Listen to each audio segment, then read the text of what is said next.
Gateway is going to be phase 3. And phase 3 is basically the middle to the end of the virus, the pandemic.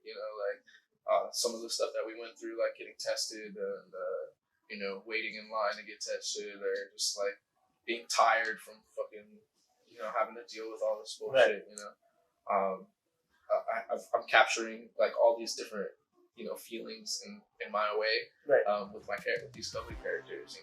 So they're sitting on couches tired, with their hand in their head, looking down, kind of like tired, and then I have I want to show them cleaning up, spraying they're spraying fog and getting rid of everything, disinfecting everything, right, and then it leads into being able to finally take off all the stuff.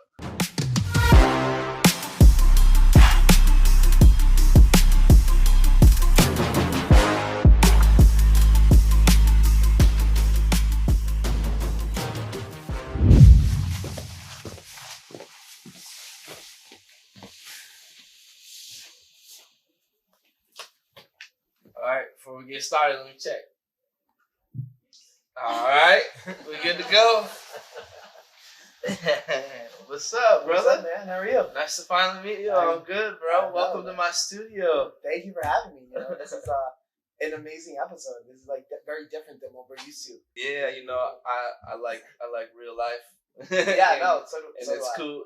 It's cool to see and meet all these people online, and then you see them in real life and get to really know the person. So it's really I'm really excited to meet you and talk to you and stuff. So yeah, cool. No, same for sure. It's so funny, right? Because it's crypto and the NFT space in particular, right? It's just it's born online, right? But then to be able to go to all these events and meet everybody in real life has been really incredible. Mm-hmm. And I feel it's funny because it's a lot of times you meet people and you're you know everything about them. You're best friends with them. It's I had no idea what you looked like 10 minutes ago. Right?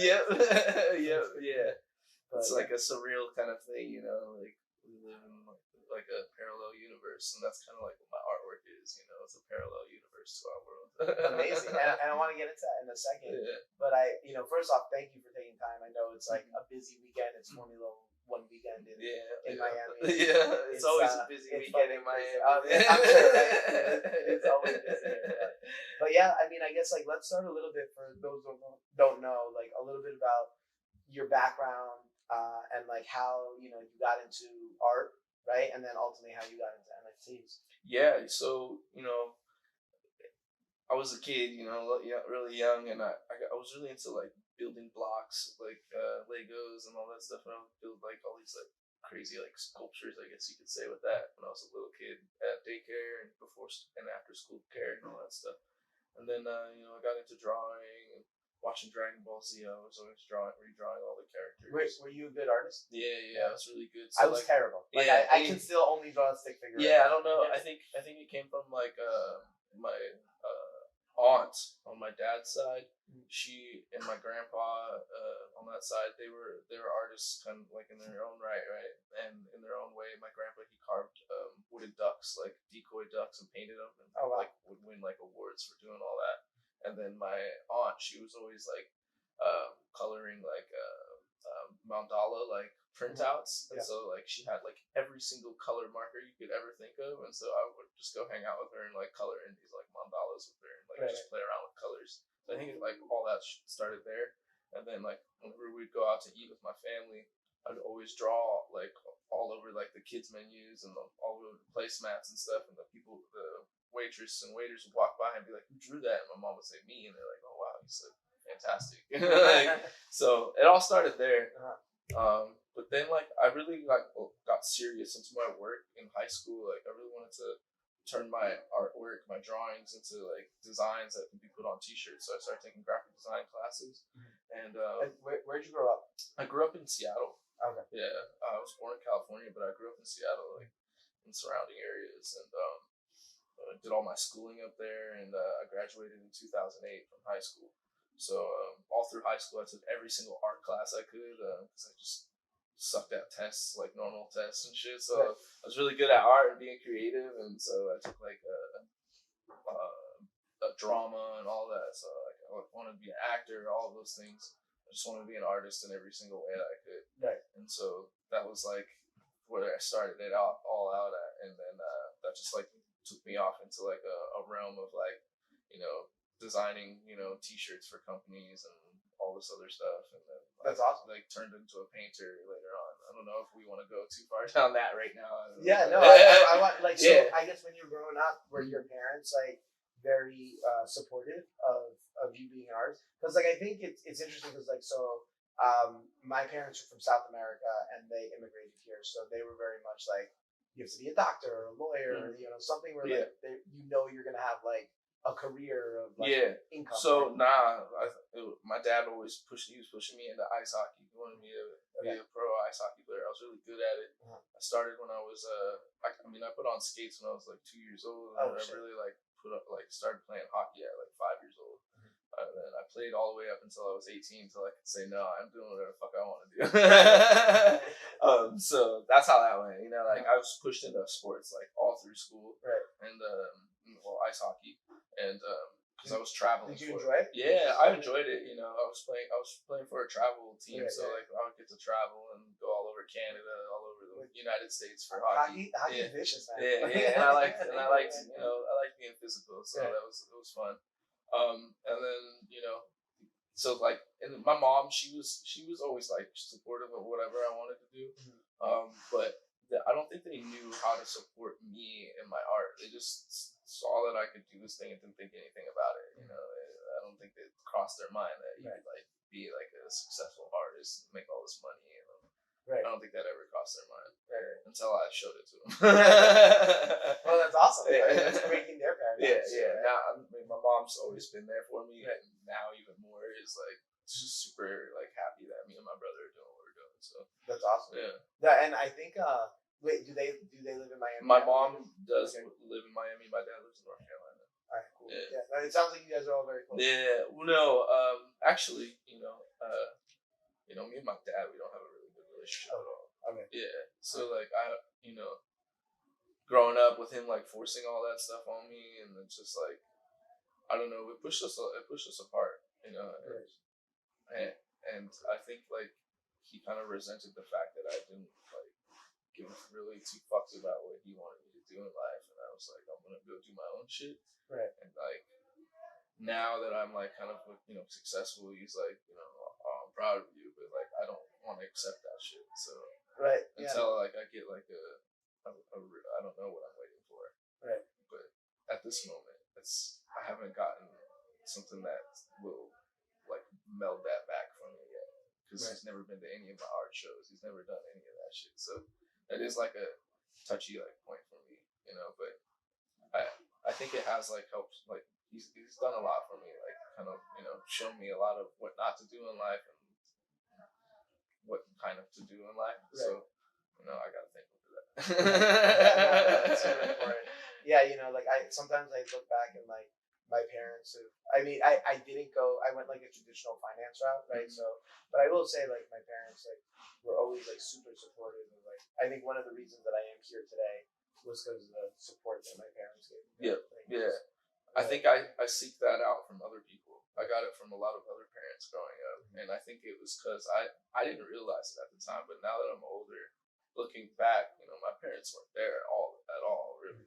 They were there, like, because they put a roof over our head and make sure there was food there, but, like, they were working all the time. My dad would work out of state all the time. My mom would work all day, so then I had the house all to myself, and then I had to take care of my little brother whenever he got home from school. So, like, I had to learn how to be a man really young. Right. Like, cook for myself, wipe my own ass. It's funny because, like, I had the same thing, right, where my parents were working, like, all the time, and, like, I would like come home from school sometimes and I'd just be like, like making sure I have snacks and watching TV and doing my homework.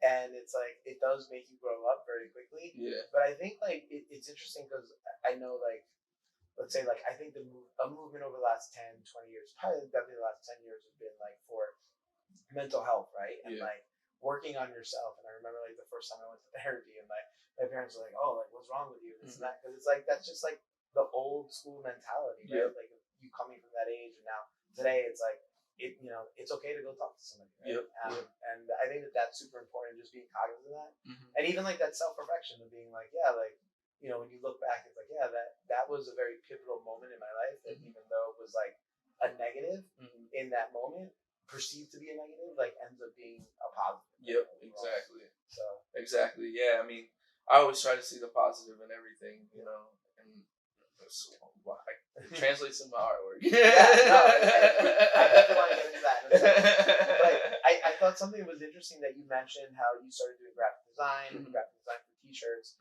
and I assume like you started getting paid for your work really early on. Was that really like what opened your eyes, being like, holy shit, like I can make money off of this and like a career? I think I was still like, I was 21 at the time. I started making money off of my artwork at about 21.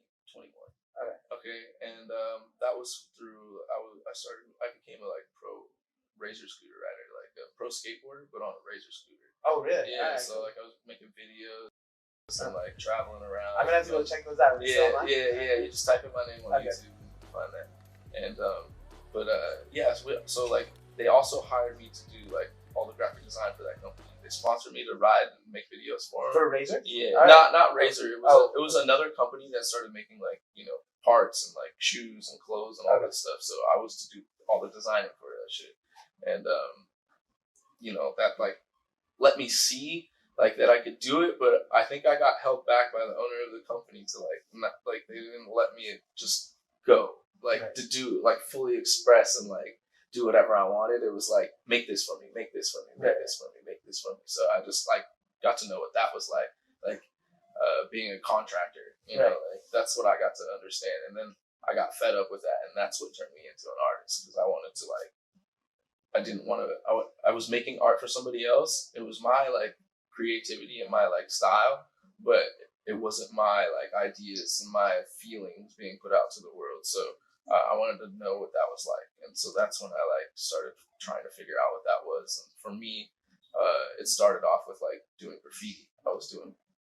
I did it a long time ago when I was young, just like tagging and stupid shit and like in like a book and stuff like that.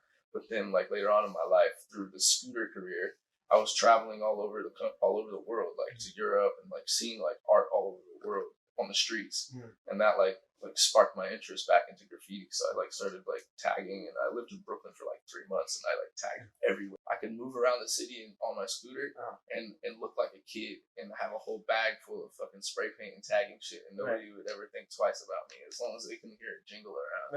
So like I would just go tag everywhere, all over the subways and all that stuff. And I got to meet like a lot of like OGs from the 80s and all that stuff. So I was just like, oh, this is such a cool thing to do. Like, and I started like going to art shows, and it's like, oh, I want to be one of those people. And then I think it like started spiraling into like, oh, I got to put my create my character. I created a character. It was like this squid, and I would like put it everywhere. It was like it had all these tentacles and shit. And then I was like, oh, let me put this squid on a canvas and like see if I can sell that so people can put it up in their house, so they don't have to go all the way to Brooklyn to go see my artwork straight up on a wall. And that's how you started. Like, that's how I started painting. So you were only in New York for 3 months? Yeah, my best friend Zig Short, he was living out there. That's like the guy that kind of like got me sponsored and got started my graphic design career, because they brought him on to be like a kind of like a co-CEO of the company, and so he brought me on because I was another black guy that was in scooters in the space doing similar things he was doing, kind of like NFTs is right now. It was like our NFT phase back in the day. And then he moved. We got done with that like whole company. We fizzled out. We got tired of what we were doing, and he went back to New York. And I was like, let me go back with you. I want to go experience New York City for a while. Yeah. He let me live with him. So you only spent 3 months there. So people either like love or hate New York. So I don't hate it, but it's not for me to live in the city. I did end up moving later on up to like Kingston, New York, which is like halfway upstate to Albany. Okay. And that was beautiful. I like nature. It was reminded me a lot of Seattle. Yeah, like that. I feel like Seattle. Yeah, I think that's the thing with New York, right? It's like it's great, but it's like a concrete jungle, right? So it's like you don't see greenery. Yeah. The fresh air is not there. Yeah, so that's why I didn't stay there. I went back to LA. I stayed in like North Hollywood, San Diego area, back and forth. Right. And then so you started painting once you went back to LA, or once I went back to LA, I started like really like, all right, painting on canvas and like getting a paint. I got like this really nice set of paint brushes and like this, like, I got to get nice materials so that I can like make nice artwork. I started doing that. I painted my like first couple paintings. My first one I gave to my grandma, and then another one I was living in a kung fu studio at the time. Okay. I do kung fu as well. Okay, right. Just yeah. Now I know. Through that, through that best friend that lived in New York, he trained Wing Chun Kung Fu for a long time, and so I just kind of like grew on to me because we were best friends hanging out all the time. So I trained for like 3 years. Once we were like living together for a while, and I was living in the studio, and I started painting. And one of our like one of our Kung Fu brothers, he bought one of my like first paintings, and I just bought it back recently for like $10,000 from that guy. Wow, how much did you sell it for? I think I sold it for $80. Oh wow, yeah. Okay, that's crazy. That reminds me, it's like Sylvester Stallone has like a very similar story where I think like because he wrote the original Rocky, right, and like nobody would sign. Like people were like all the Hollywood agents were like, you're too short. You're not like you're not the prototypical boxer. And they're like, we want to buy the script, but we want to cast somebody else. He's like, no, like I'm only doing it if I get cast in the role and I write it. And so, but he was like struggling. He was a struggling actor. Nobody was paying him any money. And I think he had to end up selling his dog like outside of like the supermarket or something, or maybe even gave it away because he couldn't afford to feed his dog, and he like sold his dog to this guy. And then once he like hit it big like with Rocky, he ended up going back to the supermarket and bought the dog back for like multiples more than he ended up selling it for. Wow. So it's a very similar story. That's crazy. It's nuts, but yeah. So you started showcasing your art. Yeah. So my first show was. What year was it? Oh fuck.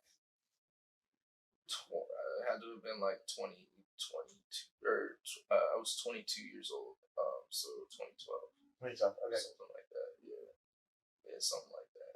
I did like a.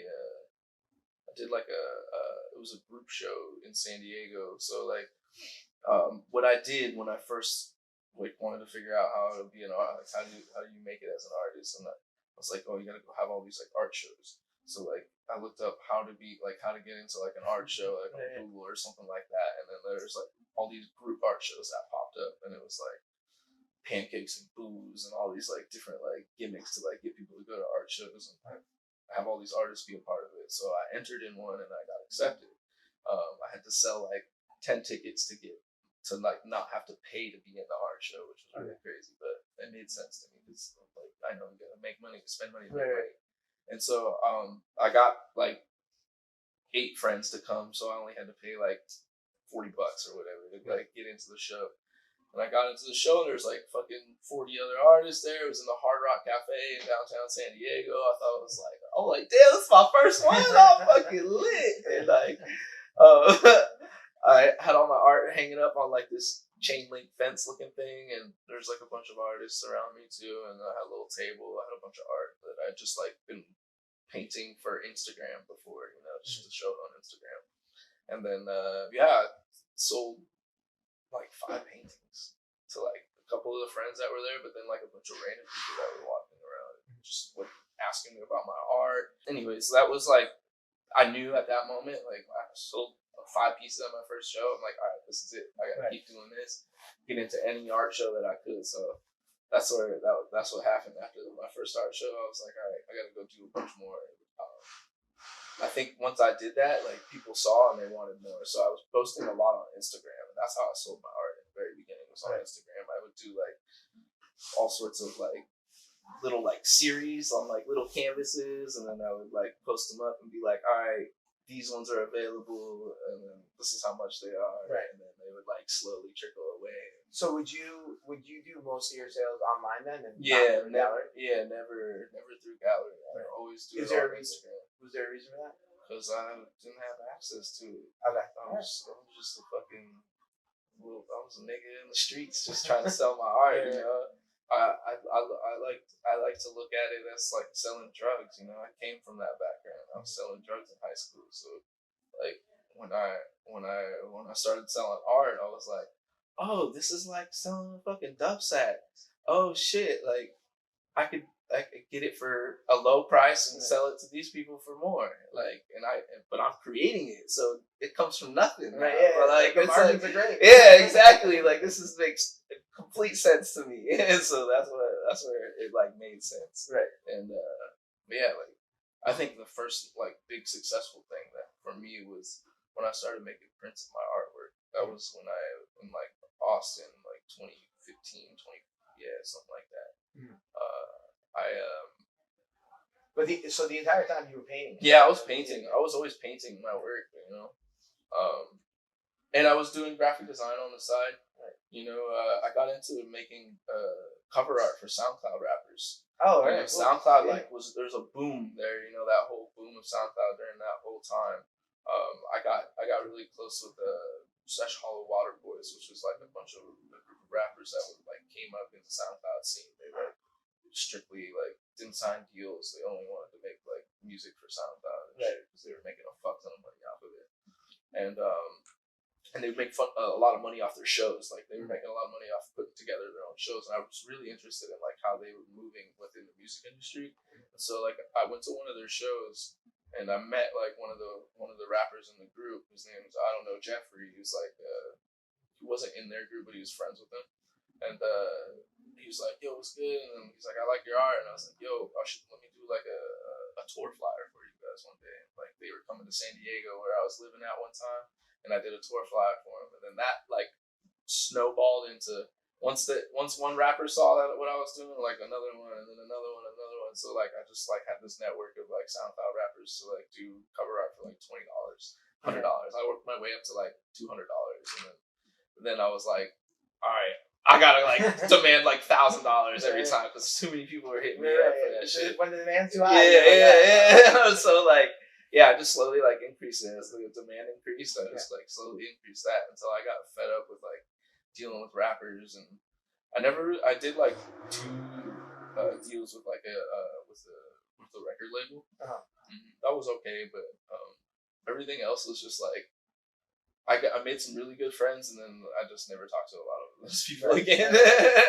Yeah, I mean that's like life in general, right? Yeah, like, you meet some people that you fuck with, and then everyone else is just like, yeah. Right. Yeah, so I guess that got me like some like notoriety, but I wanted to like still like how do I sell my work? Because like I'm still making other people's ideas come true, and they weren't like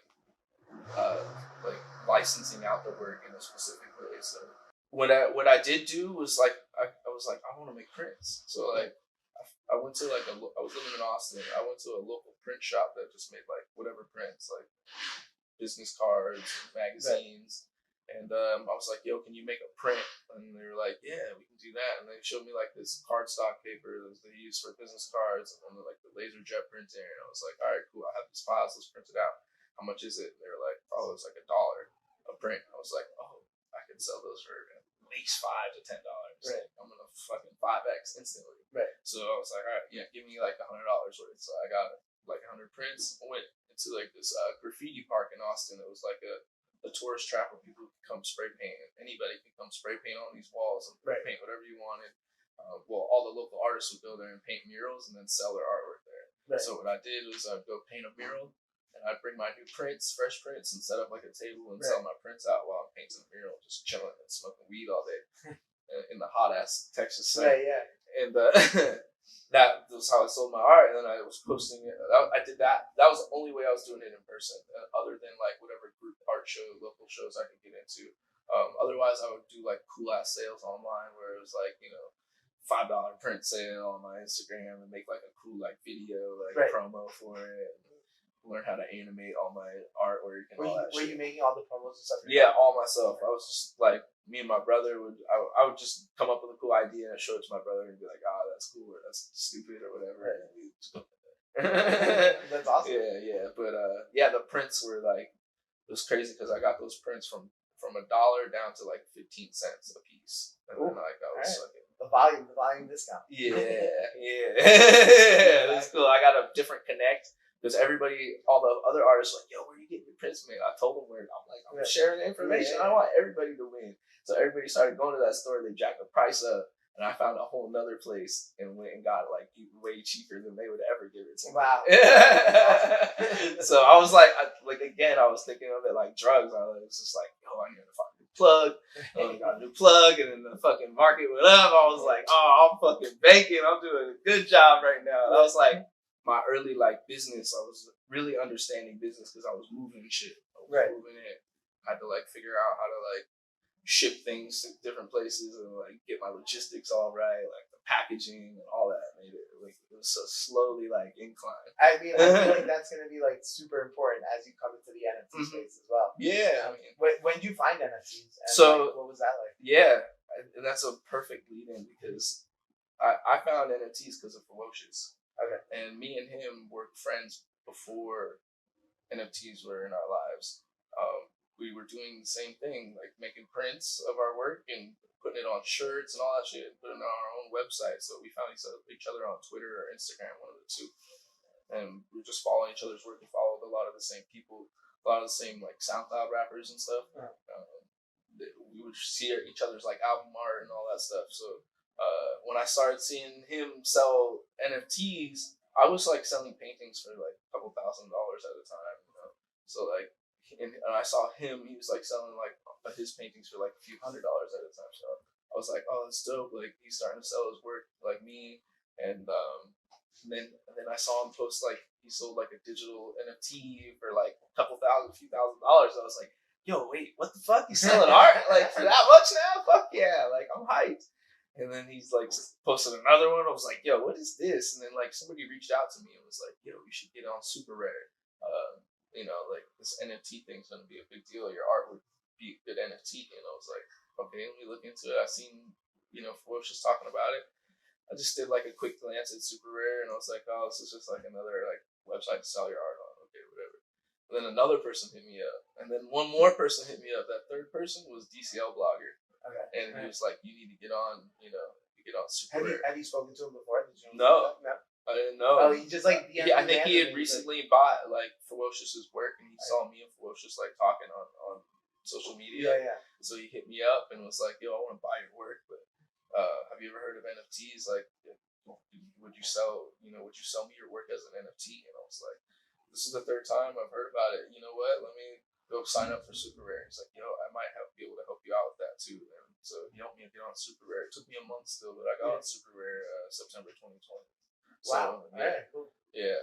So we got into the space around the same time. Yeah. That's like right around the time like I was like learning what NFTs were. I'm like, whoa. That's crazy. Yeah. So like at first I was just like, you know, I asked him like, you know, why would you want to buy my artwork? You know, and he was really into Decentraland. Right. So like that like made sense to me. Yeah. Instantly. I was like, oh, you have a whole VR like space that you can go and interact with the work and collect it and hang it up at, or you know, you could trade it on the market or whatever. He explained all these things to me. So I was like, oh, this makes sense. I want to go try it out. So I let him buy my first 5 pieces for what I was selling my paintings for at the time. Right.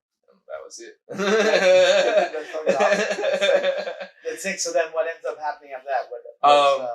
Because that's the thing always too, when like people like find out about NFTs and like what I try to do is I just try to educate people of like what an NFT is, and then like they can go as deep as they want. Yep. Right? And it's like if you were just like, all right, that's interesting, and then like I'll come back again in a couple of years, that's fine. But then like, you know, some people go down the rabbit hole and some people don't, and you obviously went down the rabbit hole. Yeah. So what happened after I made those first 5 sales?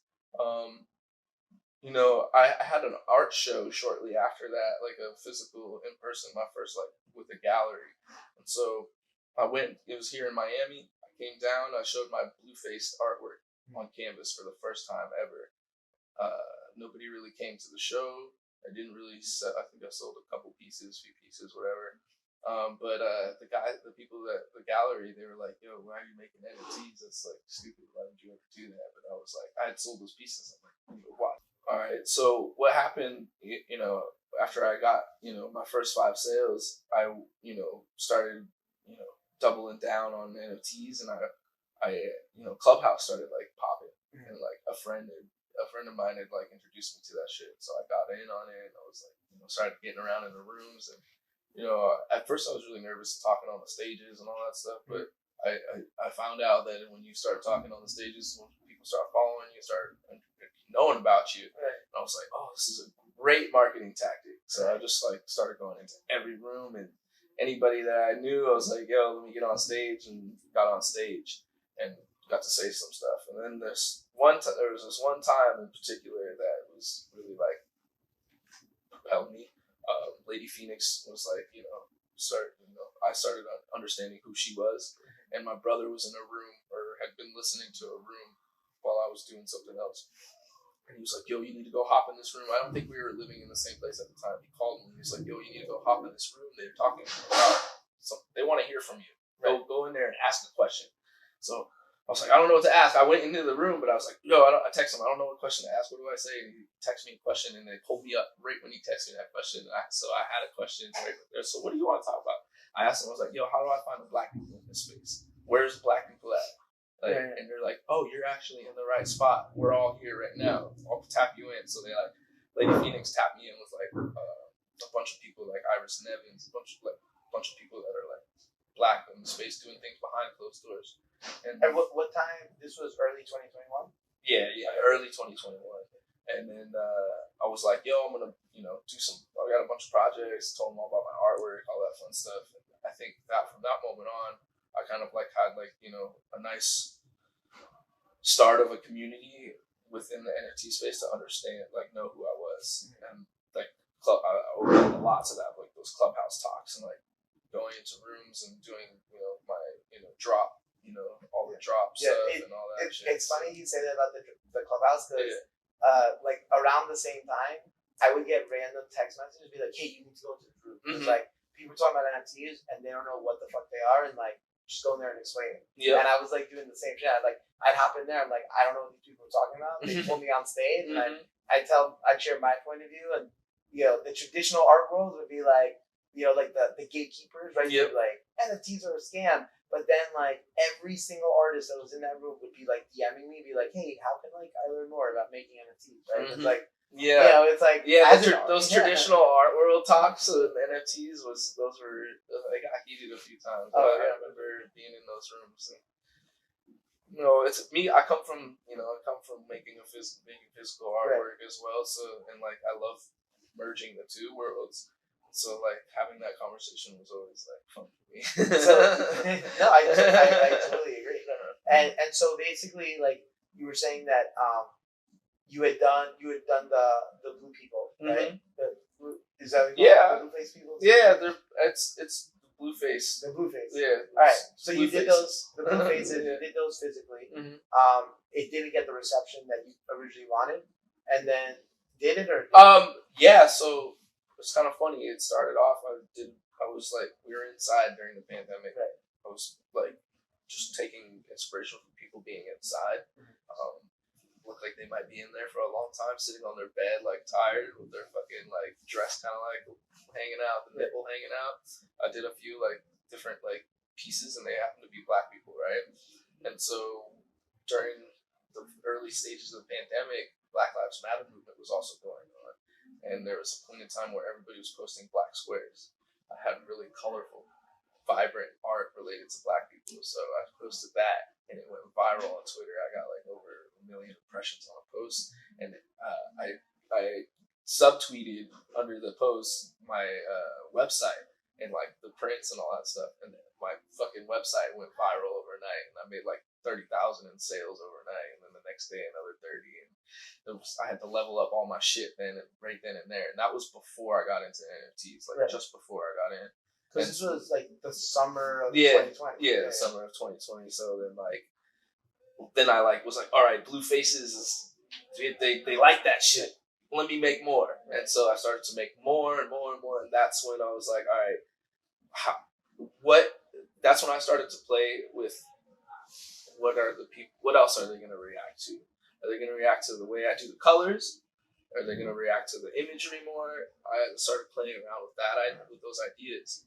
So I had like these like striking images of a man walking away from the sunset, that was like the journey begins, and it was this like black man with a briefcase, looking like real proper, nice. He had like a smile on his face, like a little smirk, and he was walking away from the sunset, and that's like my hello to the world with the blue faces. It's just like there's an alien like coming here to like introduce you to this new world, and so that was like my first like, all right, let's see what they like, think about this, and then I got a lot of likes, received well. I think DCL Blogger owns the NFT version of it. The painting I never sold. I still got it. So that's what I wanted to ask you, right? It's like, because you're a painter and you've obviously been expressing yourself in the digital form as well as the physical form.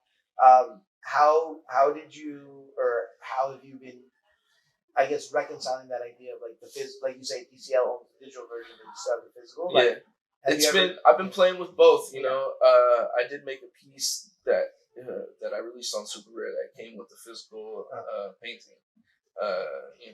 That first initial transaction was really dope. I had a really I still have a really good relationship with that collector and that person, and it was leading into even more opportunities for me, which is all you could ever ask for as an artist. Right. And then I guess the collector wanted to resell, make some capital, and he ended up working out a deal where the person that wanted to buy the NFT didn't even want the painting, so they just bought the NFT for like 10x or whatever. And I'm just like, that's so crazy. Right. You just have the NFT and you don't have that painting, like, well, it's okay.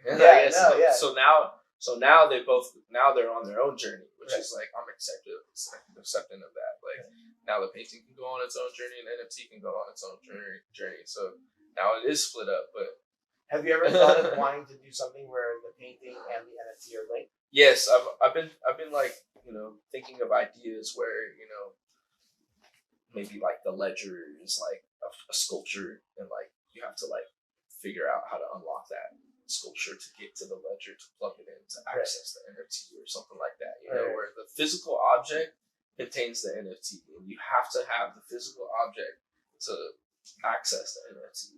And the only way that you can access is if you have it and you know how to get to it, and you can biometrics it or whatever it is. You know what I'm saying? I have some ideas for it. Yeah, okay. A little tad about this. I have some really good ideas.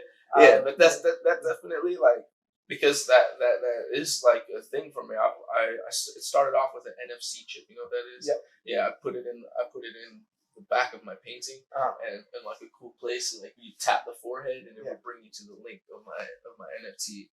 So that was how I like linked that physical, but it's separated. So it's like, you can still scan it, it'll show you the NFT, but it doesn't mean that you own the NFT too. Right.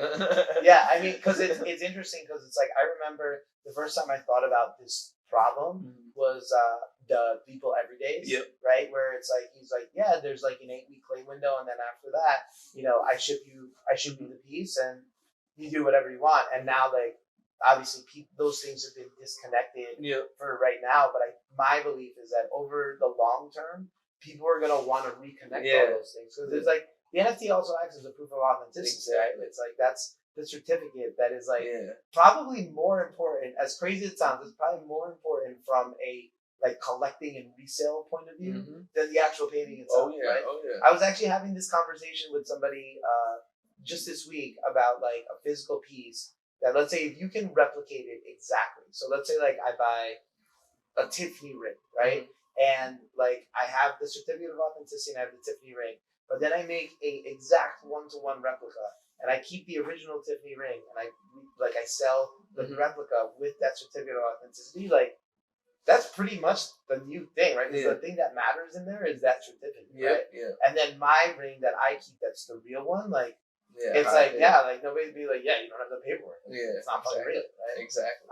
Which I think is like a really interesting paradox that we're probably gonna have to deal with going forward. Yeah, but like you said, the people that are gonna value those things, they're gonna want to link those two together. Oh yeah, right? They want it already, right? Like that's. I mean, have you seen those Netflix movies about like the art forgeries over the last 50 years? Where it's like so crazy, incredible. Because like me, like as like a civilian that like is like, oh yeah, they're like, oh, we have an art historian here, or like somebody that's gonna like verify that this is real, and like they're like going through like it's just so like unscientific. Yeah. Of like, well, you know, my great grandfather hung out with this artist at like a bar. Yeah. And they're like, yeah, the provenance that is sounds crazy. right. Yeah. You know, like yeah, that's real. provenance is crazy, and they have people that retouch the painting. So right. At the end of the day, it's not even the original artist that painted it. Right. It's somebody who totally different. Exactly. But it looks. It's yeah. No. It's and they credit it to the original, which right. is crazy. I don't know how that works. Yeah, especially even like before like cameras and film, right? Like, you know, when you're retouching something that's like 500 years old yeah. or 1,000 years old, like we don't really know what it looked like. Right? Yep, so, exactly. But yeah, sorry. So I didn't go off topic. But yeah, so then you started bringing the blue faces into NFTs. Yes. So yeah, I brought blue faces into NFTs, and I think like people really got like the colors. That was the main sound was like everybody understood the colors. I didn't have to do anything but place my colors on something. Right. So I really wanted to start finally fine-tuning those colors and finally tuning the imagery that I was putting out there. You know, I draw inspiration from life. Everything that I live through or go through or experiencing, or maybe other people are experiencing as well. And you know, the pandemic was something the whole world, you know, went through. So it was an easy like, oh duh, like I need to make art around this. Right. And I started, you know, doing like all these like characters that were inside, and then it led to like, you know, characters that just had masks on. One famous artist that lived in New York, or that lives in New York, and he's a graffiti artist. His name's Futura. He was doing something really similar to me, like doing like these cool like digital renditions of people with masks on. And then he was also like embodying like the whole pandemic thing, buying these cool ass masks, like gas masks and shit, and like wearing them around his studio with his wife, and like making these cool ass like Instagrams. So like I took like a clip that he made, and I like screenshotted it, and then I made like a piece out of like the mask that he was wearing, and I showed it to him. He was like, "Yo, your work is really dope. Like you remind me of, you know, this time when one of my good friends told me I would be the next Picasso." And like I was like, "Oh, dude," he like told me this whole story, and like went out of his way to like talk to me now. And, like we talked for like a few months or whatever. I went to like one of his show openings in downtown New York. So like I became friends with this guy through like this randomness, like on Instagram. He's like somebody I've looked up to for a long ass time. It's from the 80s, just subway fucking New York City graffiti movement. That's like huge. Yeah, like it's huge. He does like Louis Vuitton collabs, all sorts of shit now. And so like I was just like, yo, this is crazy that like my art's going to this point now. So I like turned it up even more. I'm like, oh, the gas mask shit hits. So like when the COVID shit hits, so I like did it even more. I would go on Google and just go and look at like news articles of COVID, like doctors and shit like that, and people on the front lines, and like just find like images and just like rip it and just like make my own version of it. And I would take photos of myself in the studio and recreate those scenes, and go take it to the computer and make these digital renditions of it. And that started like the COVID series, right? And like the conversation became like really cool because I started talking to like doctors and nurses. They would reach out to me on my Instagram and tell me like, oh, like this is so cool that you're doing this, and like I was just like making cool characters at the end of the day. But I realized that there was a voice behind the work now. Like it's reaching out to people that I would never ever talk to, and making them feel better about what they're doing. And then people would tell me about the colors too, like because I went with like an all pink colorway. I think it was me like trying to play with how are people gonna react if I do this. Right. So like, I think so. The thing that sticks out to me that's really interesting is like throughout your entire career, right? It's like, okay, well, give the people more of what they want, right? Because it's like supply and demand, right? It's like common business sense that, you know, sometimes people are just like, oh, well, I don't understand why like there's no demand for what I'm doing. It's like, well, because here's what works. and then like you're going over here. Yeah. Like sometimes lean into what works and keep like iterating on that, right? On that process. Give people what they Yeah. want. Give them what they want. Dude, that's it right there. Yeah, that's a motto of mine. Yeah, that was it. It was like I made a pink, that first one for Futura, and it was all pink, and people loved it on my Instagram. I was like, oh, I got to make another all pink one. See if they like that. Oh, they like that, and they're talking about it now. And those were physicals, right? Or digitals? It's the first one was physical and digital. They all start. What I was doing was make a bunch of digital ones, put them on the internet. If they hit digitally, then I go and make a fucking physical version of it. So that Futura one hit digitally on like my story, and I was like, oh, I gotta make a fucking painting. I like the way it looks. Other people like it. All right, cool. I'm making a painting. So I made it into a dope painting, and then I just kept doing that. Like kept making like I'd get like a nice like little 5-pack. Post them out there, look at them like for a few days, and then I would go make a painting of the cool ones. Right. That's awesome. I love that. Yeah. So then it became the COVID series. Yeah. Then it became I think I dubbed it phase 1, phase 2 because we went through like all these different phases during the pandemic.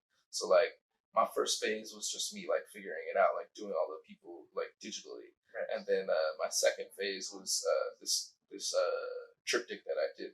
That ferocious bot. It was like a super rare triptych that I did. I was really just doing like a series. I wanted to like tell a story now with this work. I wanted to like make like all right, I'm doing 3 at a time now. We'll see how they feel about it. And ferocious bot all 3, and then that was like all right. Did like the floodgates just start opening from there? Like, cause like. You obviously had demand, and like there was obviously like a lot of like people that were interested.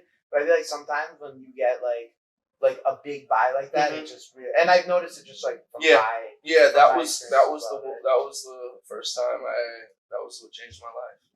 Ferocious probably changed my life right there. That was the first time I ever sold any artwork for that much money, and it took a fucking 18-year-old kid to change my life. I mean that's a great 18. Yeah, it's a great. I know. Like I love him. Of all these fucking times that somebody could have fucking spent thousands of dollars on my work, that's like him having that. Like he believes in me and what I do. Like so, I was just like, damn, it meant a lot to me. Yeah, that still does. And a lot. I think it's like to me like that. That's like some of the beauty of the space too, right? It's like you don't know. Like sometimes. Like, I'll get random messages sometimes where people are like, hey, like, we all work our ass off and we're all, like, pushing the space forward. And sometimes, like, I'm just tired and I'm like, all right, like, maybe, like, I take the pedal off the gas for, like, a little bit. And then, like, somebody will DM me and be like, hey, man, like, you're really, like, inspiring me, like, to go do, like, this, and this. Like, I appreciate what you're doing with that. And I'm like, oh, man, like, I didn't think anybody cared, right? Yeah. Like, it's like, and then I'm like, all right, like, just like that one nice message, right? It's like it doesn't need to be anything like a big grand gesture. It could just be like something simple, like "Yo, thanks," right? Thank you. Fuo buys your pieces, yes, right, and that changes your life. Yeah, so before that, I never really sold artwork for multiple thousands. Maybe one time, and that was 3 paintings all at once, multiple thousands. And they put a lot of, when an artist makes money, it gives them time to create, time to do the things that they want to do because they don't have to worry about their bills and all that stuff. Creating artwork to sell, to pay for those bills. And so I got to pay off some bills, paid off my car, and I had time at that moment. So then it was time to, level up and create better work and more stuff. And I think after the February sale, I put out a few pieces, and I think what happened was the more of the collectors in the space started to find my work. Beanie Maxi bought a piece from one of my first original 5 pieces that I sold to the DCL blogger. I guess he put up one for sale because he saw a little bit of the action behind my name, and Beanie bought it for like 6 ETH and then put it up for sale like a couple days later, not thinking that it would sell for 20 something ETH, and it sold to Kirab or something like that. Okay. That guy. He bought it for like 22 ETH, and then that was like my first 22 ETH sale, and that like all the collectors started like 4156 bought a piece, and then everybody started hitting me up after that. I already had like a few of the OG collectors like Zonted and Randart and a couple other bigger collectors, low key kind of guys, OGs. And once that 22 ETH sale happened, it was like, all right, now the floor is 20. And Amir came in and bought 220 pieces. I was like, that was it. And then like, that was like, all right, cool. I have like this COVID. This is like a series that I can do at any time now. Right. I wanted to still explore more blue faces, like more of what I could do with it on the side as well. So I was doing. I'm also capturing me and my brother in our travels around the world. Yeah. And so there's a couple pieces of me and my brother. Just they're like twin vibes. And just like me and my brother, I made one called Twin Shot, and it's supposed to be like me and my brother with the laser guns, like shooting lasers and stuff, getting rid of COVID, fighting off COVID. Okay. That was like, so I'm like, so what I'm doing is I'm playing with the story of the pandemic and like telling it in a fun way. We get tested. Get the swab in your nose. I wanted to capture that experience. So like, in my Nifty Gateway drop that's coming up recently soon on June 10th. So, and that's the third part. Yeah. That first part was phase 2. Nifty Gateway is going to be phase 3. And phase 3 is basically the middle to the end of the virus, the pandemic. Some of the stuff that we went through, like getting tested and waiting in line to get tested, or just like being tired from fucking having to deal with all this bullshit. I'm capturing like all these different feelings in my way, with these COVID characters. So they're sitting on couches tired, with their hand in their head, looking down, kind of like tired, and then I have I want to show them cleaning up, spraying they're spraying fog and getting rid of everything, disinfecting everything, right? And then it leads into being able to finally take off all the stuff. I'm also like telling this cool story of like one of the people turning blue. Like how do the people turn blue? Well, there's an instance that happens during the pandemic where a doctor's walking with a tray of like vials, and he hits a rock with the tray, and it like spills all the vials, and all the smoke comes up, and he starts choking, and then he takes off his mask, and he looks at himself, and he's all blue now. Right. So it's like this, just like I'm playing off the pandemic and like these characters that I now have, just kind of like tell a story and have fun with it. Right. And Nifty Gateway, the phase 3 drop is that like final iteration of me being able to finally like tell this story, and I created like this character, this body of work that can tell this story now. And this is it. This is the story, and I'm gonna leave it here, and it's gonna live on physically. I want to do like live performances. I did one already with ICA in Miami. We did like a whole live performance. I painted 4 paintings in 15 minutes. Right. Live in front of everybody. So it's like this like really like quick action style painting, and then the museum acquired one of those paintings after the show was over. So now I have a painting with me at the ICA museum here in Miami. Wow, that's incredible. Yeah. That's awesome. Yeah. So, and we minted the work too, so it's an NFT as well. Right. Yeah. So it's really cool to have. I believe that's, if not one of the first, NFTs and NFT artists that's got their work in the museum right now. Yeah. That's awesome. I mean, that's incredible. Yeah, it's really big news. I don't know. I usually don't get the flowers, but it's cool. I know what I did. Yeah. I mean, that's fucking great, right? Because it's like, I mean, it's just, it's funny because like sometimes I think when you're like working so hard, and I know this from like experience, where it's like, yeah, like I'm just like trying to like do what I can and do everything, and it's like wait a second, like you're in a fucking museum, right? Yeah. 5 years ago, 10 years ago, if I told you that was going to happen in the year 2022, would you have thought? Or I mean, it happened last year, right? I wouldn't have thought that would ever happen, because it's like, I would think things like this would happen a lot later in my career. I was like 50 years old. I'm 31 now. I got some at least 10 years of doing gallery shows and shit like that. And NFTs have just made it so that artists can kind of just expedite that whole process. They don't need a gallery representation they don't need to go through all these steps to get to X.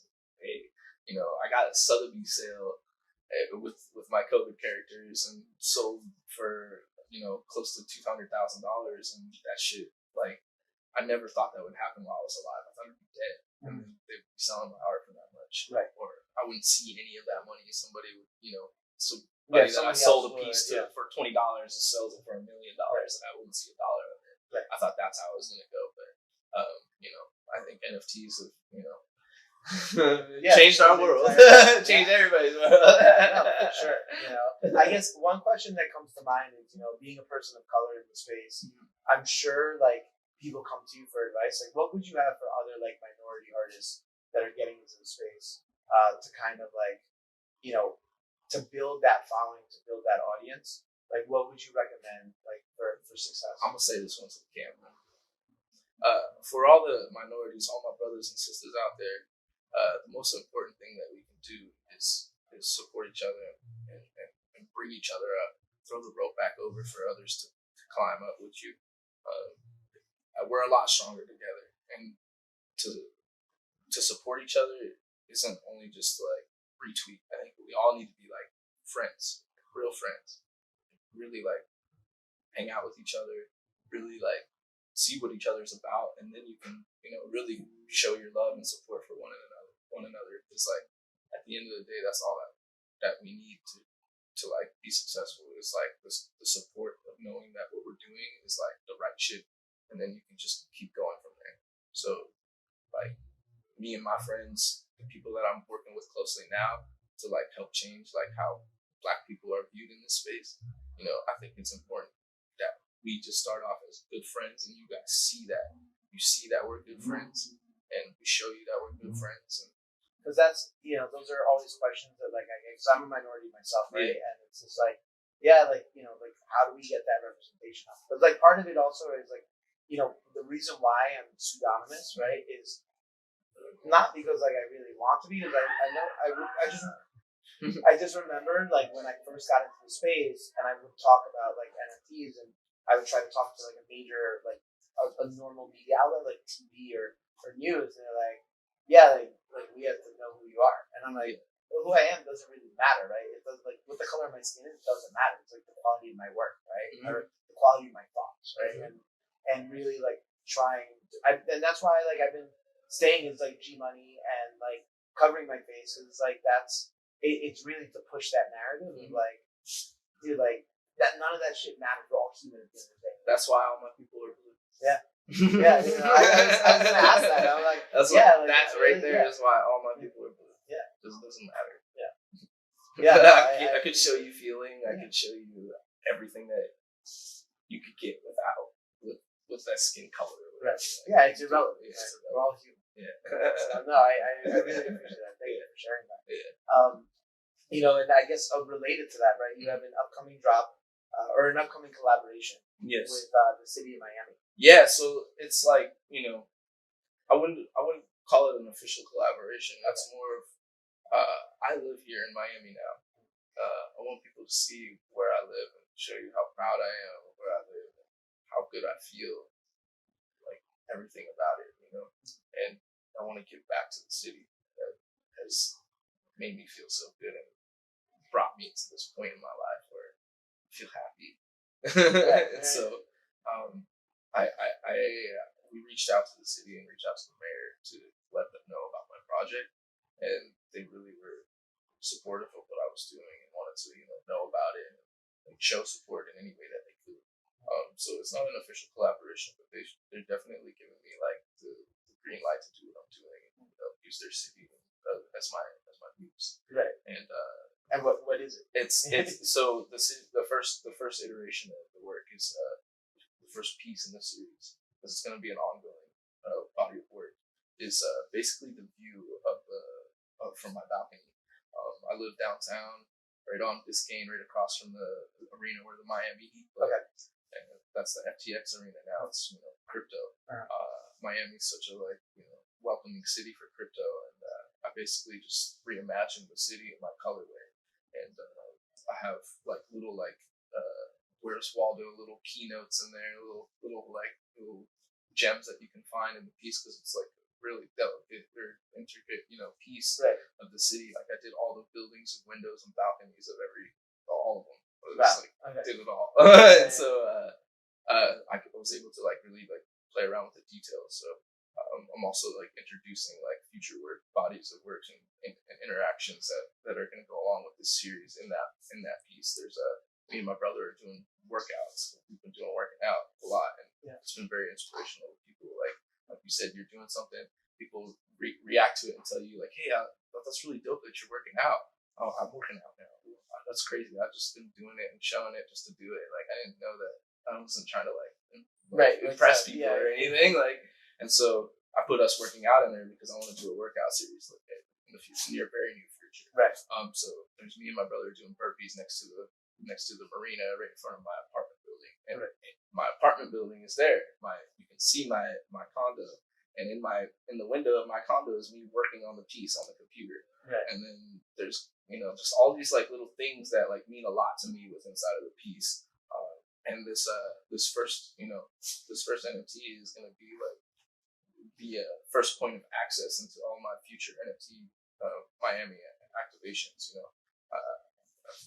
I got things in the works with David Brutman. He owns a lot of restaurants and clubs here in Miami, and he also is the creative director for Prince Sports, which is a tennis company. So we're working a little bit on something like that with him, nice. And that'll be one of those points of activation where if you have a City of Miami NFT and I do a in real life activation with David Brutman, you're going to be able to have access to that. So that's where this kind of comes into having utility. Right.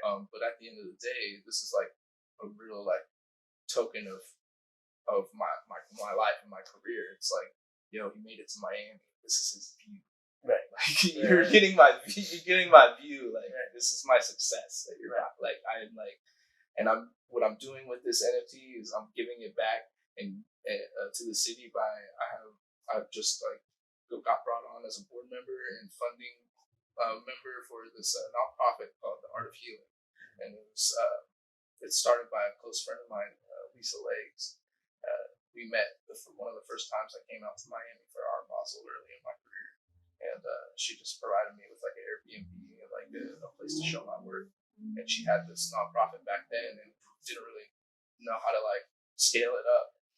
Fast forward to now, she started my dreadlocks and brought it back up to me hey, we have this Art of Healing Center, and there's a building actually that we could buy if we could figure it out. And I was oh yeah, show me the building, and she showed it to me, and I was oh, this is dope.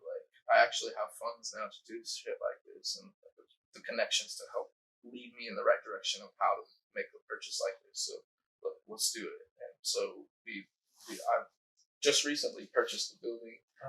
We went into a lease to buy agreement. Okay. So that was really cool. It's a historical building here in Overtown, just 5 minutes away from my studio. The owner was really cool because the area is getting gentrified. It's a predominantly Black area, and it's getting really gentrified. They're building all sorts of new shit over there and trying to move them farther west, move them away from the city. Right. And the owner of the building, he wanted to keep it for the community, keep it for the Black people. And so us coming in, he really was, wanted us to come in. And that's what we're doing. We're providing a place for kids to have access to tools that they can't have at home because they're less fortunate. Right. And we're building STEM programs, holistic programs, all of this stuff to just show positivity through art and healing. Are you familiar with Dustin Yellen and Pioneer? Yes. It sounds very similar. I've been to his place too. Yeah. It's really cool place, really inspirational Yeah. as well. This is for the children. Yeah. I don't know what he does on the outside. I've been to the studio and seen how he has all these cool artists doing shit. Yeah, I mean, I think it's very community focused. Yeah. I think it's changed over time, but it sounds very similar. Yeah. I think that very this is what similar this is gonna be. Is just like allowing the kids to like create projects that could be for the real world. Right. Like, kids are the future, and they have an opportunity now to do something that could actually like better their community. Right. Like they see it like come to life. They're working on it at the school. Just be like something simple, a little mural project, whatever. But then it becomes like a real thing that the city of Miami is gonna show love to it. Because they fuck with me, and like the kids are gonna see that, and then they get to tell their friends like, I painted this thing when I was like 6 years old or whatever, and like it was all like in the city, like, and it'll stick with them forever. So I think that's like the energy that I'm putting into the school and putting out into the world. There's a lot more that goes along with it too. That we should tap in with Lisa later on eventually, and she could help us out and show you and tell you about all that. But first and foremost, I just want to provide a safe place for kids that that are less fortunate to like say, hey, this is another thing to do. You don't have to rap, you don't have to trap, you don't have to do all that other bullshit. You can be an artist, you can be a mathematician, you can be a nerd. It's okay. So it's funny you say that, right? Because it's like a lot of times, like growing up in the inner city, people think that they're, it's like you need to be like an athlete or a musician, right? Like, those are like your two easiest ways out.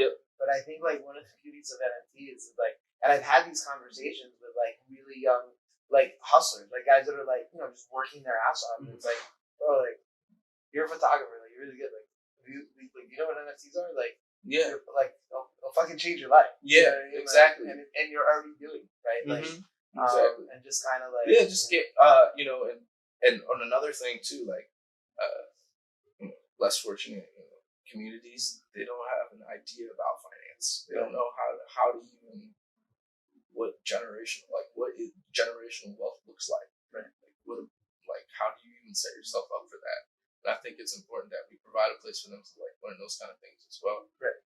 Teaming up with local banking institutions like JP Morgan to come in and teach kids about finance, their parents and kids about basic finance and stuff like that. And I think it's really important. Like that goes back just to that. That goes back to that meme you always see like around around tax day, right? Like where people's like, why did I need to learn like what's it called, like calculus? I should have learned like personal finances. Like this is how you like make your money make money, right? Yeah, like, exactly.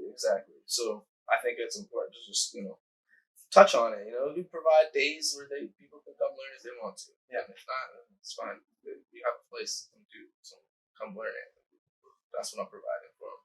So the city of Miami NFT, that's what's gonna really like, all that's gonna like kind of be to further my school here, and then to like also lead that into other places and take it to other cities and countries.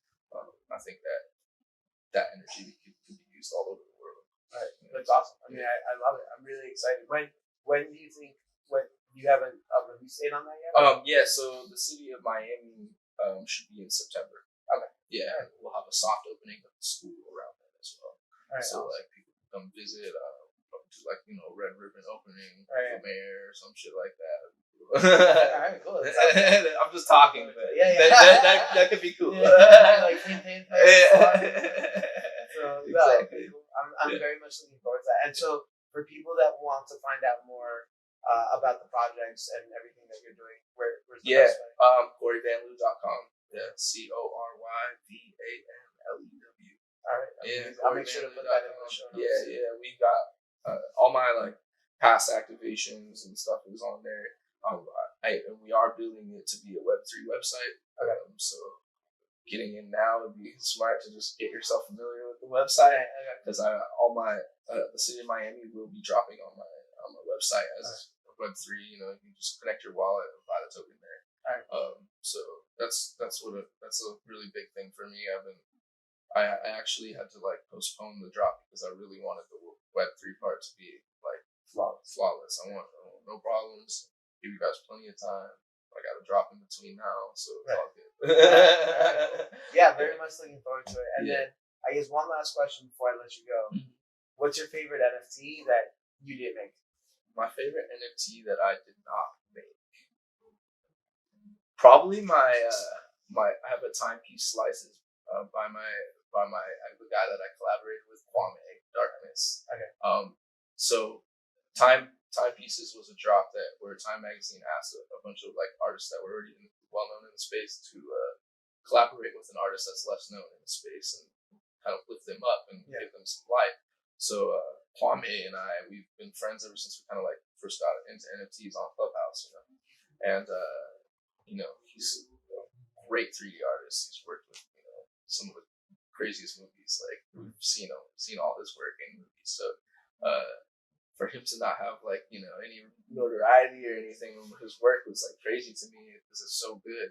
So I brought him onto this project to like give him some eyes finally. And the growth that I've seen of this man ever since like he's gotten brought onto the Timepieces family is fucking amazing. Like this is what we do it for. And I think that's my favorite piece because it's like I helped make that happen. Like I didn't make it, but like and it was a collaboration and stuff. But like it was the story behind it and like to see where he's about to go now is going to be really cool. So it's like a turning point for this is Kwame's turning point right here. So shout out to Darkness Kwame. All like profile picture stuff is whatever. It's cool. I have a Bored Ape. I got in at 0.2. Right. And I still got it. You got it. Yeah, I still got it. So I think that was really cool because I was a part of like the night where everybody was buying it on Clubhouse. Right. We're all just fucking aping out, all that shit, and like it was like such a crazy like to have that like as the memory is so weird. This like really expensive item as this memory of this Clubhouse night, like what the fuck? And I've done all these other things now, like go to the NFT NYC and get COVID with everybody at the Bored Ape event. How was that? Did you like that event? Yeah, it was cool. I mean, for that to be from an NFT that was only out for so many months, and that many people to be there, and it was that's wild to me. Like that's wild. Like all the whatever else, like that. The fact that can even happen off of an NFT that's what's cool to me. Right. I like that shit. So I imagine there will be a lot more cool, like I feel like a whole festival for NFTs, like where you see cool cats walking around, you see all these other people walking around, and we're at a festival. Maybe we're not even there; we're in the metaverse. So it's gonna be really interesting. Thank you for coming on the show. Yes. I appreciate you taking the time. Pleasure. And everybody else tuning in, thanks for tuning in, and we'll see you next week. All right, peace out.